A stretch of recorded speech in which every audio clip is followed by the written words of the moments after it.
दिनै क'क्राझार जिल्ला दुलाराय बर' फरायसा आफादा द'थि खेबनि थाखाय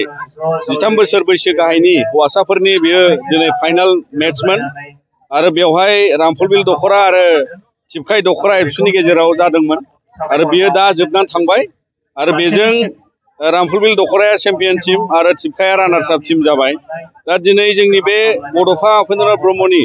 जे गोजोरथियारि सोलायनाय मावथांखिजों जोंनि बे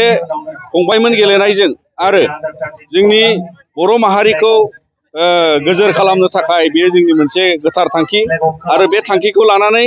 दिनै क'क्राझार जिल्लानि गुबुन गुबुन गासै 20टा दख'रानि गेजेराव बेवहाय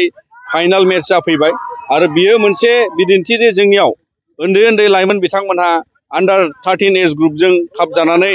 बिथांमोनहा गेलेगिरि जानो थाखाय जोबोद बिथांमोननियाव टेलेन्ट दं बे मोनसे फोरमान आरो बेखौ लानानै दुलाराय बर' फरायसा आफादा जों गासै जोंनि बर' हारिनि गेजेराव बयखौबो बे थुलुंगानायखौ होनो थाखाय जोङो खावलायगोन। मानोना उन समाव बिथांमोना राफोद गेलेगिरि जानानै बर' माहारिनि सिनायथिनि मोनसे मोनदांथि महरै बिथांमोना मोनफ्रोमबो बाहागोआव गेलेगिरि जानो हालांथों जोङो बेखौ बिथांमोननि देरहासारनायजों लोगोसे जोङो मिजिंथियो आरो उननि समाव गुबुन गुबुन गेलेनायाव जाहाथे बिथांमोना राफोद गेलेगिरि महरै बाहागो लायो। फारसेथिंजाय जोङो गासै बर' हारिनि गेजेराव जोंनि गेलेगिरि सोरजिनायजों लोगोसे माहारिनि एबा गेलेगिरिफोरनि जे डिसिप्लिन आरो लोगोसेयै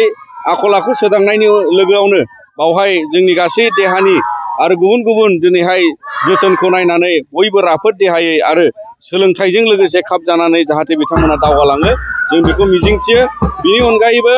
जोङो बिथांमोननि आथिखालनि जुगाव मबाइलजों एबा गुबुन गुबुन मबाइल गेम गेलेनानै एबा फारसेथिं दानि लाइमोनफ्रा फेग्रा मुवा आरो गुबुन गुबुन माने खाब जायै समाज बेरेखा खान्थियाव माने लोगो जानाय एबा बिथांमोना बेबायदि खामानियाव लोब्बा थानायाव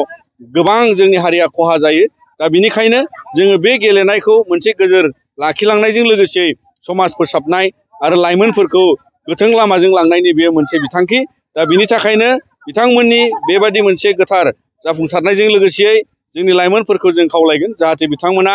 गोबां लाइमोनफ्रा गेलेनायाव गोसो होनांगौ गुबुन गुबुन एथलेटिकआवबो खारनाय बारनायावबो आरो बेबायदिनो जाहाथे बेबायदि फेग्रा मुवा ड्राग्स जौ जुवानिफ्राय गोजानाव थायो। मानोना बियो जोंनि इयुननि थांखिनि बेरेखा एबा